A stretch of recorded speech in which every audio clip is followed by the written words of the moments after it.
Número 1. Los 24 ancianos. La Biblia describe multitudes de seres que han intrigado a muchas personas durante años. ¿Quiénes son los 24 ancianos? Más allá de nuestra comprensión y percepción, existe un magnífico salón del trono en el cielo, radiante con luz divina y poder. Este lugar es extraordinario. Es donde vive el ser más poderoso del universo. El viaje de Juan a la isla de Patmos y sus visiones subsiguientes, incluyendo la de los 24 ancianos, es uno de los episodios más intrigantes de la Biblia. En medio de las maravillas del reino sobrenatural, una presencia en particular se destaca: un círculo de 24 ancianos, vestidos de blanco, coronados de oro, sentados en tronos alrededor del trono principal. ¿Quiénes son estas figuras? ¿Por qué están aquí? Después de dirigirse a las 7 iglesias, de repente Juan se encontró en el propio salón del trono de Dios. Vio a Dios sentado en un trono, pareciendo con piedras preciosas.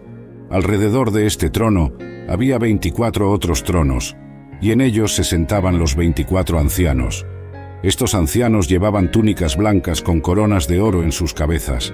Los ancianos, junto con las 4 criaturas vivientes alrededor del trono, se postraron ante Dios, lanzando sus coronas delante de Él y declarando: «Tú eres digno, oh Señor, de recibir gloria, honor y poder, porque tú creaste todas las cosas, y por tu voluntad existen y fueron creadas».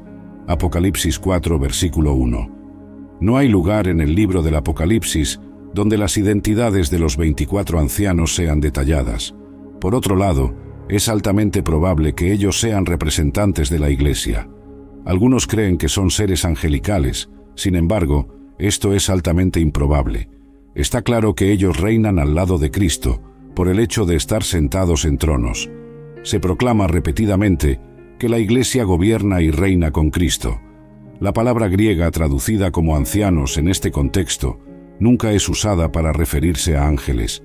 Se usa exclusivamente para referirse a hombres que han alcanzado cierta edad y son capaces de gobernar la Iglesia. Como los ángeles no envejecen, el término anciano no puede ser atribuido a ellos. Aunque los ángeles pueden ser vistos vistiendo blanco, el color blanco es más frecuentemente asociado a los creyentes, porque representa la justicia de Cristo que nos es atribuida en la salvación. Los ancianos llevan coronas de oro, lo que indica que no son ángeles. Los ángeles nunca reciben coronas, y no hay evidencias de que ellos las usen. Los querubines, criaturas vivientes, sirven como motivación para que los 24 ancianos se involucren en la adoración, pues los querubines adoran a Dios a toda hora del día y de la noche. Los ancianos son vistos como representantes del pueblo de Dios, particularmente en el Antiguo Testamento. Ellos están adornados con las coronas de la victoria y se han trasladado al lugar que su Redentor preparó para ellos. Número 2. Los ofanines. En el Antiguo Testamento, los ángeles son referenciados 108 veces en el libro de Éxodo. Moisés también encontró ángeles durante el período de errancia en el desierto. ¿Qué son los ofanines? El término ofan en hebreo antiguo se refiere a ruedas, pero de particular interés son las ruedas del trono de Dios mencionadas en la visión de Ezequiel. Dios elige abrir los cielos delante de Ezequiel, poniendo en tiempo la descripción de la visión inaugural de Ezequiel, que es uno de los pasajes más difíciles de traducir en todo el Antiguo Testamento. Ezequiel primero cuenta dónde estaba cuando vio la visión. Intenta poner en palabras algo que no podía explicarse claramente, utilizando símiles para describirlo, comparándolo con otras cosas para dar una idea de lo que era. Mientras Ezequiel observa una nube oscura y amenazante de relámpagos y fuego acercándose desde el norte, dentro de la nube hay 4 seres iluminados que brillan intensamente. Antes de presenciar los ofanines, Ezequiel vio criaturas que más tarde fueron identificadas como querubines. Después de ver a los querubines, Ezequiel vio las ruedas, similares a las ruedas de un carro. El mejor objeto para imaginar lo que Ezequiel vio es un giroscopio. Ezequiel estaba describiendo algo que podía moverse en cualquier dirección sin necesidad de girar. Tengan en mente que Ezequiel estaba describiendo lo indescriptible. Ahora, mientras miraba a los seres vivientes, he aquí una rueda estaba en el suelo al lado de los seres vivientes, para cada uno de los 4 de ellos. La apariencia de la rueda y su obra eran como el topacio centelleante, y todos los 4 tenían la misma forma. Su apariencia y obra eran como si una rueda estuviera dentro de otra. Cuando ellos se movían en cualquiera de las 4 direcciones, sin girar mientras se movían. En cuanto a sus aros, eran altos e impresionantes, y los aros de los 4 estaban llenos de ojos alrededor. Siempre que los seres vivientes se movían, las ruedas se movían con ellos, y cuando los seres vivientes se levantaban de la tierra, las ruedas se levantaban también.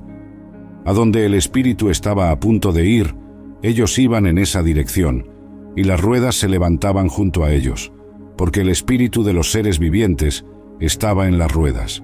Siempre que aquellos iban, ellos iban, y siempre que aquellos se detenían, ellos se detenían, y siempre que aquellos se levantaban de la tierra, las ruedas se levantaban junto a ellos, porque el espíritu de los seres vivientes estaba en las ruedas. Ezequiel continuó constante entre las ruedas y los querubines. A donde los querubines iban, las ruedas iban. Él reportó que el Espíritu de Dios se manifestaba en todo lo que estaba sucediendo. Ezequiel también estaba viendo la omnisciencia de Dios. Los múltiples ojos que vio representaban la completa conciencia de Dios. Él ve y sabe todo. Este gran libro comienza con una visión en la que Ezequiel recibe una revelación de Dios de 4 figuras angelicales. En esta visión, Dios llama al profeta para ser su portavoz y vigía para los exiliados hebreos. Esta visión es la primera de 4 en el libro. Puede ser desafiante visualizar lo que Ezequiel vio o expresó en este pasaje. El sentido es de un conocimiento e inteligencia excelentes. Los ofanines también son mencionados de manera similar en Ezequiel 10. Ezequiel debería entender que el carro o trono carro de Dios estaba en movimiento. La imagen puede parecer extraña para el lector moderno, pero se debe recordar que esta es una experiencia visionaria y características surrealistas pueden sobrecargar el realismo. Número 3. El Behemoth. Imaginen un elefante africano aterrador de 7 toneladas cargando en su dirección, con su trompa extendida, ojos dilatados y piernas macizas golpeando la tierra. No hay nada entre ustedes y él, excepto hierba plana, y su corazón está latiendo descontroladamente. ¿Cómo escapan? ¿Qué hacen? ¿Sabían que animales mucho más temibles y poderosos que los elefantes africanos alguna vez vagaron por la tierra? El Behemoth es visto en este gran animal en el libro de Job. Todo comenzó con un hombre rico llamado Job, residiendo en Uz con su familia extensa y vastos rebaños. Él es íntegro y correcto, siempre esforzándose por vivir una vida moral. Tenía una relación muy disciplinada con Dios. Dios exalta las virtudes de Job a Satanás, pero Satanás argumenta que Job es solo correcto porque Dios lo favoreció con bendiciones. Satanás desafía a Dios, diciendo que si se le da permiso para infligir sufrimiento, Job cambiará y maldecirá a Dios. Dios permite que Satanás atormente a Job para probar esa afirmación audaz, pero impide a Satanás quitar la vida de Job. Job recibe 4 informes en un día, cada uno informando que sus ovejas, siervos y 10 hijos murieron debido a invasores ladrones o desastres naturales.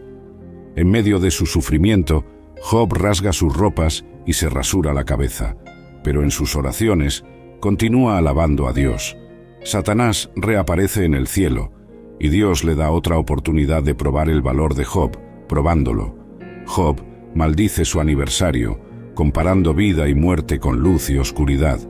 Desea que nunca hubiera nacido y que su nacimiento hubiera sido velado por la oscuridad, sintiendo que la vida solo añade a su agonía.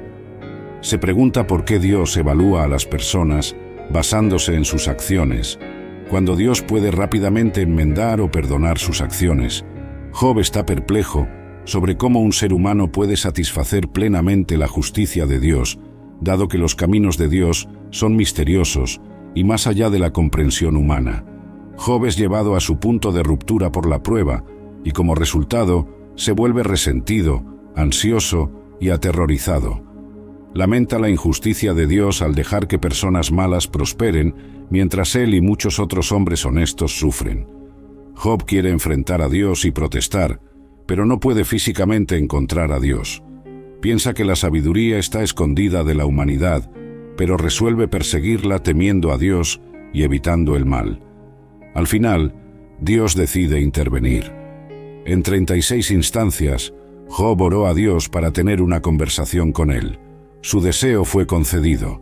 Ambas ocasiones en que Dios se comunica con Job ocurren en medio de una tormenta. Hay mucho humor en la manera como Dios se dirige a él. Dios le recuerda a Job que es el creador de todo. Él repasa su magnífica actividad de crear y sostener el mundo, preguntándole a Job si él podría igualar ese trabajo. Termina preguntando si Job es capaz de juzgar, diciéndole que es presuntuoso para Job creer que Dios debería explicarse a él. Job es hecho sentir muy pequeño. Eventualmente Job responde: «Soy indigno. ¿Cómo puedo responder a ti? Pongo mi mano sobre mi boca. Hablé una vez, pero no tengo respuesta. 2 veces, pero no diré más nada». En la segunda ronda, Dios no habla sobre sí mismo como creador, sino sobre sus criaturas. El discurso está lleno de humor una vez más. Le pregunta a Job por sus opiniones sobre el Behemoth, como si estas bestias fantásticas tuvieran las respuestas a cuestiones significativas de la vida. Job 40, versículos 15 a 19. «Mira ahora al Behemoth que hice contigo. Él come hierba como un buey. He aquí que su fuerza está en sus lomos, y su poder en los músculos de su vientre. Mueve su cola como un cedro. Los nervios de sus muslos están entrelazados. Sus huesos son como tubos de bronce, sus miembros como barras de hierro. Él es el primero de los caminos de Dios. Solo su creador puede acercar su espada a él». Anteriormente, el enfoque era más en el misterio de la creación animal, pero ahora el enfoque cambió al miedo y aún así, la magnificencia de las creaciones de Dios. La identidad del Behemoth. El Behemoth es una de las pocas criaturas bíblicas que los historiadores han discutido durante mucho tiempo. La comunidad académica todavía está tratando de llegar a un consenso sobre muchos aspectos de esta criatura, pero saben 2 cosas: él era enorme y tenía un ombligo. La evidencia de un ombligo muestra que no es un animal que pone huevos. Leemos: «Él come hierba como un buey. Su poder está en los músculos del estómago». Dios parece deleitarse en describir la maravilla de esta criatura extraordinaria, señalando su tamaño, apetito y comportamientos a lo largo del camino. La imagen es clara. Si Job no puede competir con su criatura compañera, ¿cómo podría competir con el Dios que creó al Behemoth? La palabra hebrea Behemoth tiene la misma forma que el plural de la palabra hebrea Behema, que significa bestia. ¿Es posible que tal bestia haya vagado por la tierra con las personas? ¿Era el Behemoth un hipopótamo? Muchas personas piensan que Dios tenía en mente lo que llamamos un hipopótamo, uno de los animales terrestres más grandes, más poderosos y peligrosos del mundo. El hipopótamo era definitivamente conocido en los tiempos bíblicos, especialmente en Egipto. Los romanos redujeron su población debido al daño que causaban a las cosechas. Aunque se le llama caballo del río, el hipopótamo está más relacionado con los cerdos que con los caballos. La mandíbula abierta del hipopótamo ofrece una imagen convincente. ¿O era el Behemoth un elefante? Según la mayoría de los apologistas bíblicos, Behemoth en hebreo se refiere a una bestia de 4 patas, que ellos creen que es un elefante. Aquellos que favorecen a los hipopótamos lo hacen porque Job 40, versículo 23, habla sobre la enorme boca del Behemoth bebiendo el río Jordán que fluye. Basado en el versículo 19, parece que la criatura descrita en la historia de Job era demasiado grande para que las personas de la época la derrotaran. Estas descripciones no pueden ser atribuidas a ningún animal actual.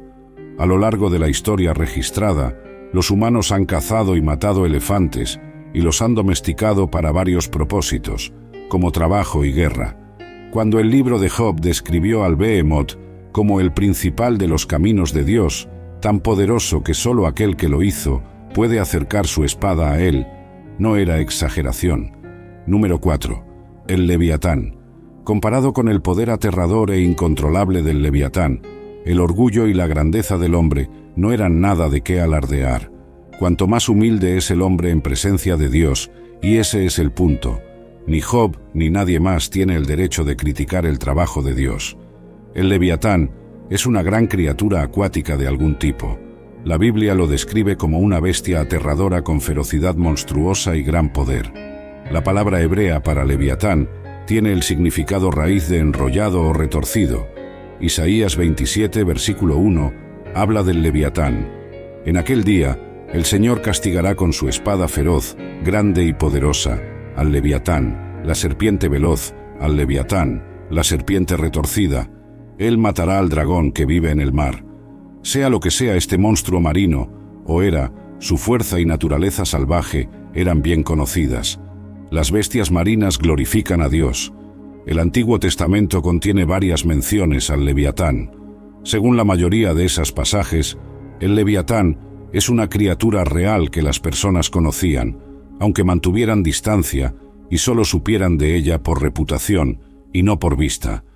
En el Salmo 104, versículos 25 a 26, Dios es alabado como aquel que creó el hábitat para el Leviatán. Para combatir la imagen inflada de Job sobre sí mismo, Dios quería demostrar a este hombre cuán pequeño era en el gran esquema de las cosas, usando a Job como ejemplo. Job 41 da el detalle más sobre el Leviatán como una criatura marina real. En ese capítulo, Dios describe al Leviatán, enfatizando el tamaño, la fuerza y la ferocidad del animal. Job 41, versículos 1 a 5. ¿Puedes pescar al Leviatán con un anzuelo o sujetar su lengua con una cuerda? Puedes poner una cuerda en su nariz o perforar su mandíbula con un gancho. ¿Hará muchas súplicas a ti? ¿Te hablará con palabras amables? ¿Hará un pacto contigo? ¿Lo tomarás como siervo para siempre? ¿Jugarás con él como con un pájaro y lo atarás para tus jóvenes hijas? Esta criatura fue mencionada por primera vez en Job 3, versículo 8. Que aquellos que maldicen el día, maldigan a quien está listo para despertar al Leviatán. En ese contexto, Job se refiere a cómo los marineros y pescadores maldecirían a la criatura amenazadora conocida como Leviatán. De manera similar, con intensa emoción, Job maldijo el día en que nació. Generalmente, el Leviatán es considerado un monstruo marino mítico, o dragón, que aterroriza a los marineros y pescadores. Sin embargo, en el contexto de Job 41, Dios no parece considerar al Leviatán mítico. Hay opiniones divergentes sobre la descripción del Leviatán. Algunos sugieren que podría ser un dinosaurio antiguo, similar a un dragón, que pudo haber sobrevivido hasta la época de Job o permanecido en la memoria de la humanidad, sirviendo como un ejemplo para que Dios se refiriera. Por otro lado, algunos creen que el Leviatán es simplemente un cocodrilo poderoso. En este contexto, el propósito de Dios al proporcionar a Job este relato del Leviatán es demostrarle a Job cuán impotente es él ante esta criatura. No hay nada que Job pueda hacer para detener a esta poderosa criatura. Job no tiene ninguna posibilidad. Número 5. Los querubines. Los querubines son un grupo de seres celestiales creados por Dios. Son los primeros en la jerarquía angélica que aparecen en la Biblia inmediatamente después de la caída de Adán y Eva. Génesis 3 registra los eventos en el jardín del Edén. Habiendo violado el mandamiento de Dios de no comer del árbol del conocimiento del bien y del mal, era probable que Adán y Eva extendieran sus manos y tomaran también del árbol de la vida y vivieran para siempre. Como resultado, fueron expulsados de su paraíso terrenal, pero ¿qué impediría a Adán volver al jardín y desobedecer a Dios nuevamente? La respuesta se da en este versículo, Génesis 3, versículo 24. Entonces expulsó al hombre y colocó al este del jardín del Edén a los querubines y la espada flameante que se revolvía por todos los lados para guardar el camino del árbol de la vida. A partir de estas dos fuentes en la Biblia, parece que la principal responsabilidad de los querubines puede ser declarar la pecaminosidad del hombre y proteger la presencia de Dios de los hombres pecadores. Por mucho que Adán anhelara volver al jardín del Edén, Los querubines le recordaban que había quebrantado la ley de Dios. El sumo sacerdote de Israel era permitido entrar en el Santo de los Santos una vez al año para contemplar el propiciatorio. Estoy seguro de que él debió haber sentido en cada ocasión: no pertenezco aquí, en la santa presencia de Dios, porque soy un pecador. Los querubines son seres reales y poderosos. Sin embargo, los querubines en la Biblia a menudo representaban cosas celestiales. Fueron integrados en el diseño del Arca del Pacto y del Tabernáculo, por orden de Dios. Los querubines mostrados en Ezequiel 10 tienen no solo alas y manos, sino que también están llenos de ojos, rodeados por ruedas dentro de ruedas. Sin embargo, Ezequiel también pinta un tono sombrío en el capítulo 10, y los querubines proporcionan una pista. Los querubines hacían más que proteger el lugar más santo de Dios de aquellos que no tenían derecho a estar allí. También aseguraban el derecho del sumo sacerdote de entrar en el lugar santo con sangre, como mediador del pueblo con Dios. Los querubines no negarán el acceso al trono al cristiano más humilde. Nos aseguran que podemos ir con audacia debido a la obra de Cristo en la cruz. El velo en el templo fue rasgado. La estrella de la mañana, el libro de Isaías 14, nos presenta a un ser conocido como Lucifer. Lucifer literalmente significa el que trae la luz en latín. La palabra se traduce como estrella de la mañana en hebreo. Lucifer fue retratado como una deidad brillante, resplandeciente y maravillosa en todos los idiomas. Número 6. Melquisedec. Ahora discutimos el único humano en nuestra lista. No hay personaje en la Biblia más misterioso que la persona de Melquisedec. Cuando lo conocemos por primera vez, él está viviendo en el tiempo de Abraham. Incluso el nombre Melquisedec lleva un aire de misterio. Hace una entrada silenciosa en el canon de las Escrituras. ¿Quién es él? ¿Por qué hay tanta discusión sobre él? Se menciona tanto en el Antiguo como en el Nuevo Testamento. ¿Por qué? Nuestra historia épica comienza con un hombre llamado Abraham, el verdadero significado de su nombre. Muchos de nosotros no estamos familiarizados con el funcionamiento de los nombres en hebreo y en la Biblia. Los nombres en la Biblia no son solo descriptivos, también llevan autoridad. Por ejemplo, el nombre que Dios dio a Adán significaba de la tierra, describiendo de qué Adán fue hecho. Un nombre a veces se relaciona con el papel del nombrado en la narrativa bíblica, como en el caso de Nabal, un hombre tonto cuyo nombre significa tonto. Los nombres en la Biblia pueden representar esperanzas humanas y revelaciones divinas, o se usan para ilustrar profecías. Entonces, ¿cuál es el significado del nombre Melquisedec? El nombre Melquisedec tiene un significado significativo. En Hebreos 7, versículo 2, significa Rey de Justicia, o el Rey es justo. Este nombre implica que la persona con este nombre es justa y justa en sus acciones. Es un nombre apropiado para un gobernante o líder que defiende la justicia y la rectitud en su reino. Melquisedec se usa para explicar los misterios de Jesús. Así como Melquisedec es el Rey de la Paz, Jesús también es el Rey de la Paz.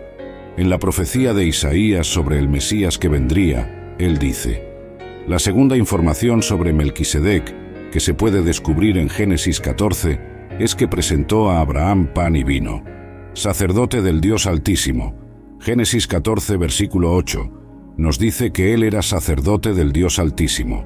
Según las Sagradas Escrituras, solo hay un Dios que es el Altísimo. Este título pertenece al Dios a quien Abraham adoraba. Él solo gobernaba sobre todos los dioses, y era aquel ante quien todos los dioses deberían arrodillarse. El sacerdocio que Melquisedec poseía vino antes del sacerdocio que Aarón y los levitas poseían. Melquisedec bendice a Abraham por el Dios Altísimo. Melquisedec reconoció en Génesis 14, versículo 20, que el Dios Altísimo había dado a Abraham la capacidad de derrotar a los enemigos de Abraham. El orden y el misterio de Melquisedec se utilizan para explicar a Jesús, el hombre que no tuvo principio y no tuvo fin. La visión interesante sobre Melquisedec es que nunca se le da un principio o un fin. Este sacerdocio de Melquisedec era un sacerdocio que continuaría hasta el fin de los tiempos. Melquisedec en el Nuevo Testamento. La referencia a Melquisedec en el Nuevo Testamento está en Hebreos. Este capítulo traza comparaciones entre el sacerdocio del Antiguo Testamento y el sacerdocio que el Señor Jesús ahora posee. Hebreos 6, versículo 20, donde Jesús entró como precursor por nosotros, habiéndose convertido en sumo sacerdote para siempre, según el orden de Melquisedec. El diezmo a Melquisedec. Hebreos 7 nos proporciona más información sobre Melquisedec que cualquier otro pasaje en la Biblia. El escritor se enfoca en un incidente específico durante el encuentro de Abraham y Melquisedec. Hebreos 7, versículos 1 a 4. Porque este Melquisedec, rey de Salem, sacerdote del Dios Altísimo, que encontró a Abraham cuando él regresaba de la matanza de los reyes y lo bendijo, a quien Abraham dio el diezmo de todo, en primer lugar por el significado de su nombre, es rey de justicia, y después también rey de Salem, es decir, rey de paz, sin padre, sin madre, sin genealogía, no teniendo principio de días ni fin de vida, pero hecho semejante al Hijo de Dios, permanece sacerdote perpetuamente.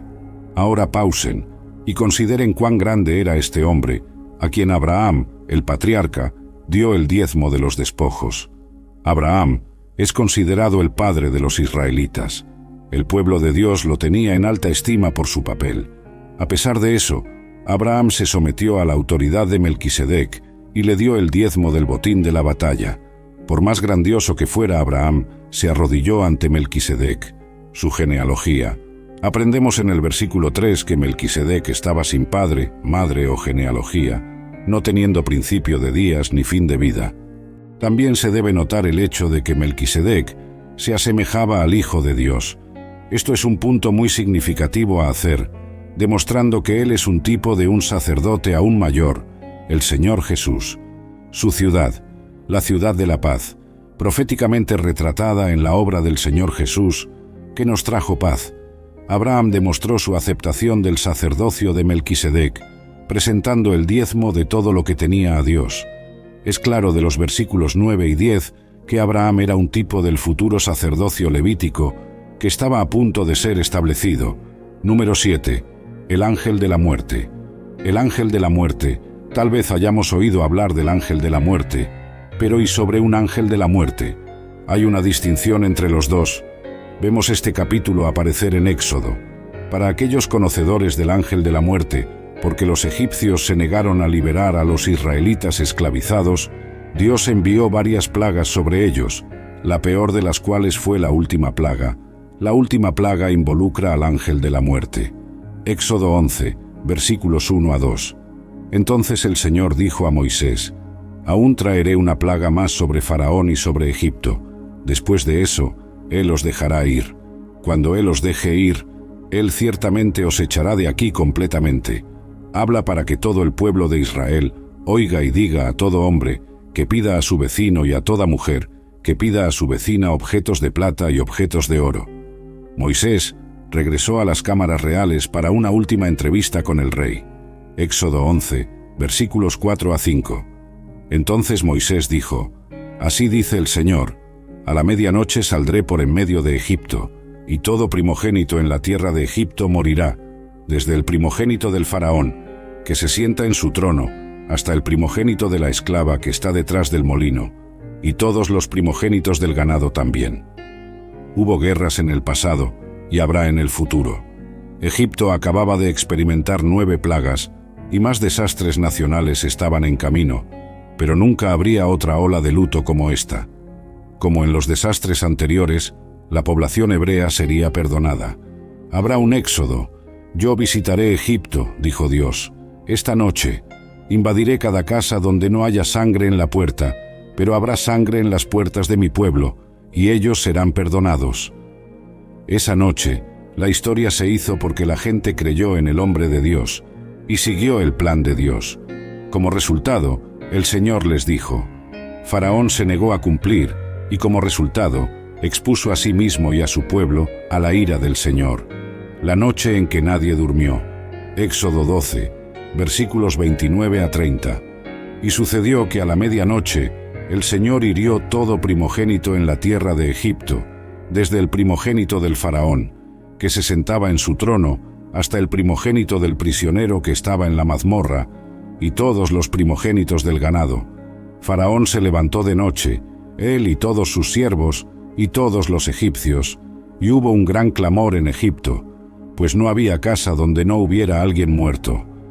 Él mantiene su palabra. El ángel destructor no dejó pasar a nadie que no estuviera preparado, ni siquiera al rey. Los dedos pegajosos de la muerte atormentaban como una aflicción horrible, pero no tocaron a ninguno del pueblo de Dios. La palabra de Dios nos dice que no había residencia en Egipto donde alguien no hubiera muerto. Piensen en eso. Qué noche impactante fue esa. Mi mente no puede concebir completamente. ¡Qué noche!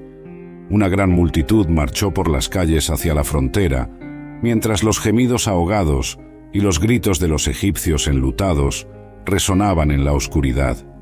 El ángel de la muerte es otro nombre para el ángel destructor.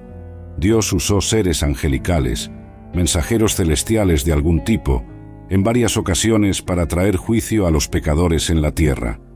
Este ser es referido como un ángel destructor en varias traducciones bíblicas. No hay evidencias bíblicas claras de que un solo ángel haya sido designado como un ángel destructor o un ángel de la muerte. Lo máximo que podemos decir es que referencias a un ángel destructor en la Biblia son para un ser celestial, o seres que vinieron para destruir a aquellos bajo el juicio de Dios. En lugar de destructor, algunas traducciones usan ángel de la muerte o ángel de la muerte. En Hebreos 11, versículo 28, este ser es referido como el destructor de los primogénitos. Sorprendentemente, el texto hebreo original de Éxodo 12, versículo 23, no hace mención a un ángel. Simplemente afirma que el destructor, el causante de daños, o aquel que causa daño, matará a los primogénitos de Egipto. El Salmo 78 describe las plagas en Egipto y las resume como el desencadenamiento de una banda de ángeles destructores. La palabra hebrea para ángel es usada aquí, pero no se refiere a un ángel específico. Dios también envió un ángel destructor, un mensajero celestial que trajo destrucción para juzgar a los israelitas como resultado del pecado de David en numerar al pueblo. De aquella mañana hasta el fin del tiempo determinado, el Señor envió una plaga sobre Israel y 70,000 personas murieron de Dan a Berseba. Cuando el ángel extendió la mano para destruir Jerusalén, el Señor se arrepintió del desastre y dijo al ángel que estaba afligiendo al pueblo: «Basta, retira tu mano».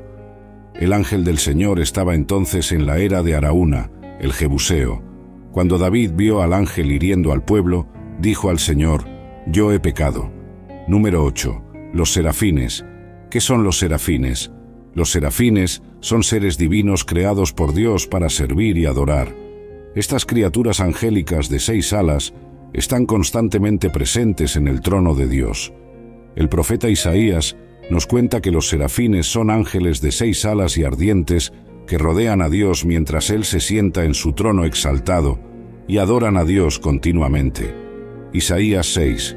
Los serafines también ministran al Señor y sirven como sus agentes de purificación, como se demuestra en la limpieza de los pecados de Isaías antes de que comenzara su ministerio profético.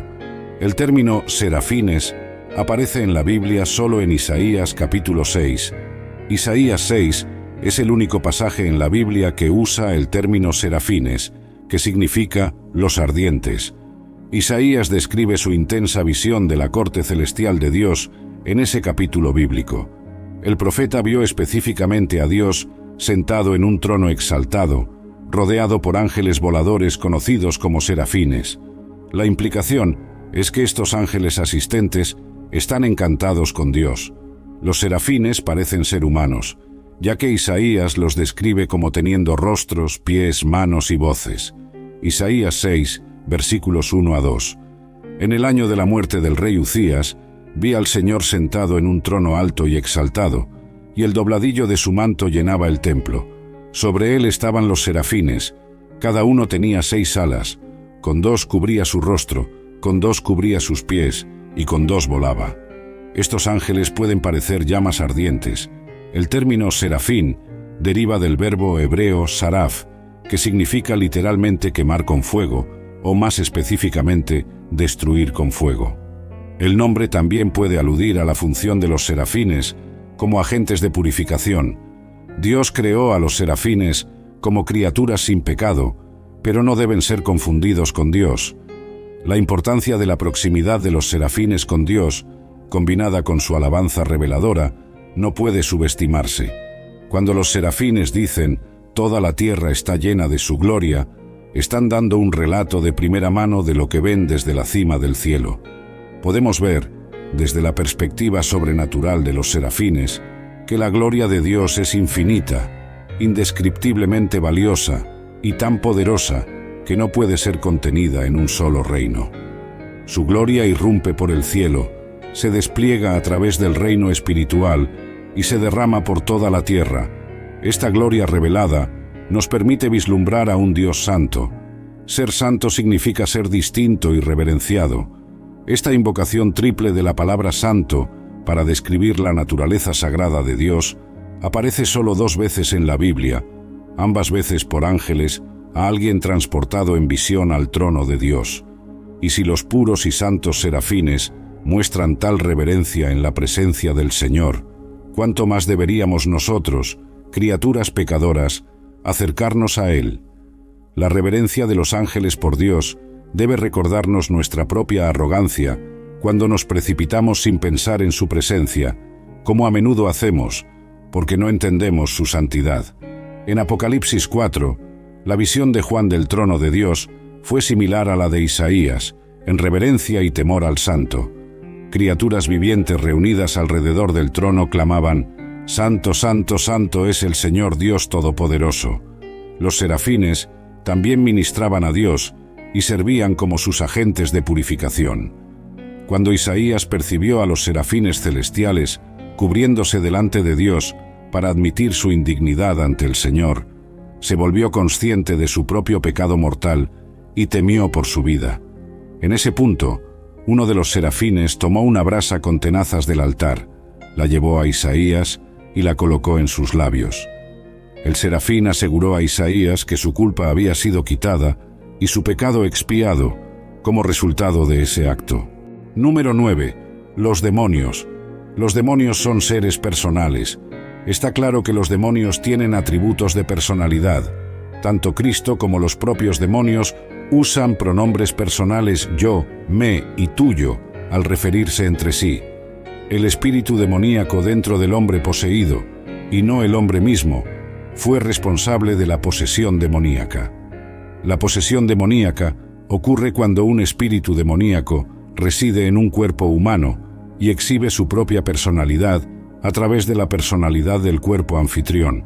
Prácticas supuestamente inofensivas de ocultismo, espiritismo y otras abren la puerta a engaños para los creyentes y peligro demoníaco real para los incrédulos. Las personas a menudo se involucran en el ocultismo o en cosas demoníacas porque algo allí parece funcionar. Desafortunadamente, no es algo en acción, sino alguien en acción, un espíritu demoníaco. Podemos decir que los demonios quieren ocupar cuerpos por la misma razón que un vándalo quiere una lata de aerosol. Un cuerpo es un arma que pueden usar para atacar a Dios. Los demonios también atacan a los hombres porque desprecian la imagen de Dios en el hombre, intentando así desfigurar esa imagen, haciendo al hombre odioso. Los demonios tienen el mismo propósito en cristianos, que es arruinar la imagen de Dios, pero sus tácticas son limitadas con respecto a los cristianos. Los espíritus demoníacos fueron desarmados por la obra de Jesús en la cruz, aunque pueden engañar a los cristianos, atrapándolos con incredulidad. Los demonios también tienen nombres personales. Jesús preguntó al demonio: «¿Cuál es tu nombre?». Lucas 8, versículo 30. Jesús probablemente preguntó el nombre del demonio para entender el alcance completo del problema, sabiendo que el hombre estaba lleno de muchos demonios, no solo uno. Debemos notar que legión no es un nombre. Era evasivo, amenazante e intimidante. Número 3. Habla y comunicación. La habla demuestra personalidad. Los demonios conversaron con Cristo, y Cristo habló con los demonios. Imploraron a Él para no enviarlos al abismo. Los demonios que habitaban en este hombre no querían ser aprisionados en el abismo, que es el pozo sin fondo descrito en Apocalipsis 9, versículo 1. Parecía ser un lugar de confinamiento para ciertos espíritus demoníacos. Los demonios ejercían voluntad y apelaban a Cristo para no lanzarlos al abismo, sino para permitir que entraran en los cerdos. La autoridad de Cristo sobre ellos es esencialmente una demanda de su voluntad sobre la de ellos, una orden que ellos tenían que obedecer. Los demonios tienen inteligencia. Los demonios estaban conscientes de la identidad del Señor Jesús. Uno de ellos reconoció a Pablo y el ministerio que él estaba liderando. A una esclava, el Espíritu también le permitió determinar información confidencial a través de la adivinación o la adivinanza. Actos 16, versículos 16 a 17. Aconteció que, al irnos al lugar de oración, encontramos a una mujer esclava que tenía un espíritu de adivinación, que daba gran lucro a sus amos mediante la adivinación. Ella seguía a Pablo y a nosotros gritando: «Estos hombres son siervos del Dios Altísimo y les anuncian el camino de la salvación». Los demonios son seres espirituales. Los demonios son espíritus desencarnados. Están completamente desprovistos de cualquier forma material. Los demonios pertenecen al mundo espiritual, y su única manifestación son los problemas que causan. Algunos son más malignos que otros. La Biblia habla de grados de maldad entre los demonios. Jesús dijo que estaba expulsando un demonio.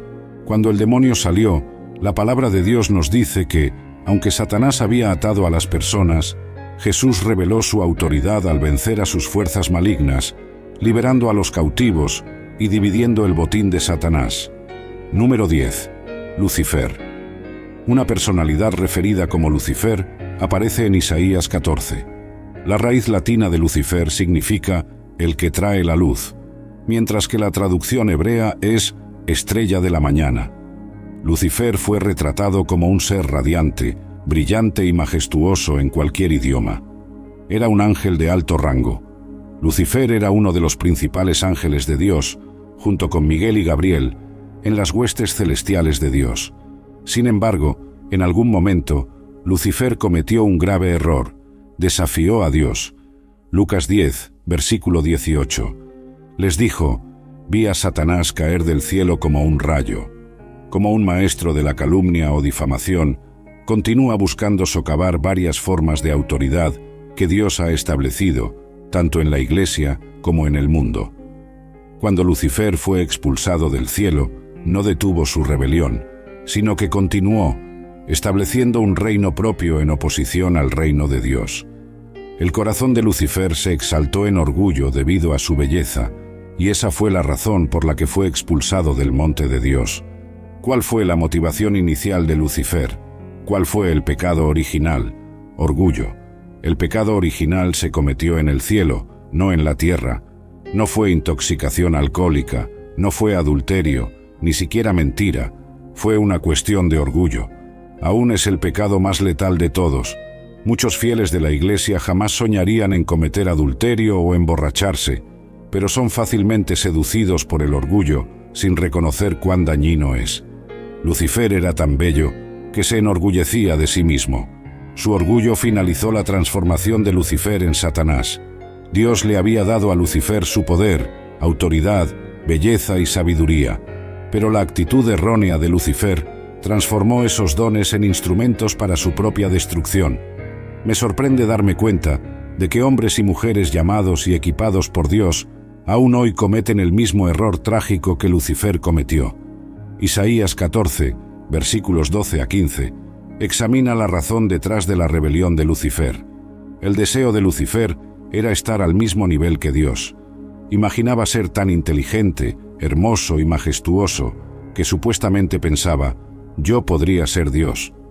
Según las Escrituras, Lucifer socavó la lealtad de 1/3 de los ángeles de Dios y los atrajo a su rebelión y caída.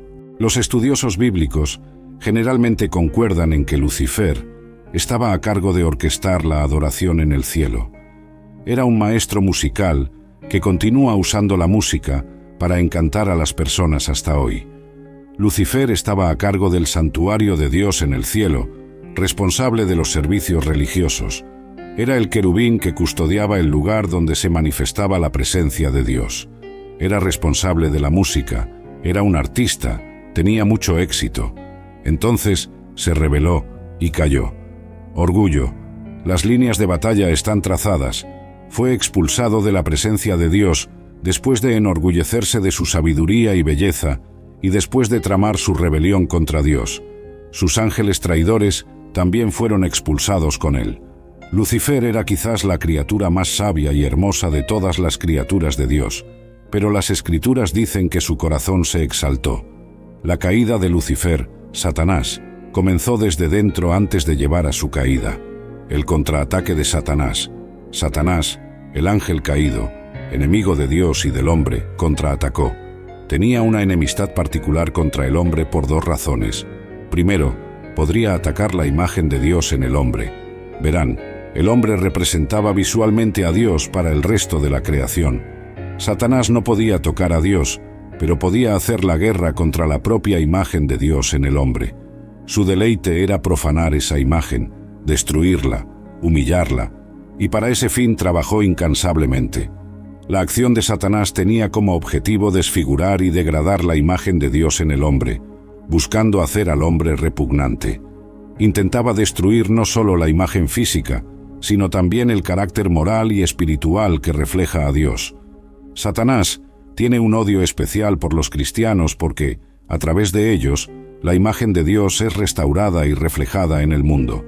Su estrategia es intentar corromper y desviar a los cristianos de su camino, buscando debilitar su fe y comprometer su testimonio.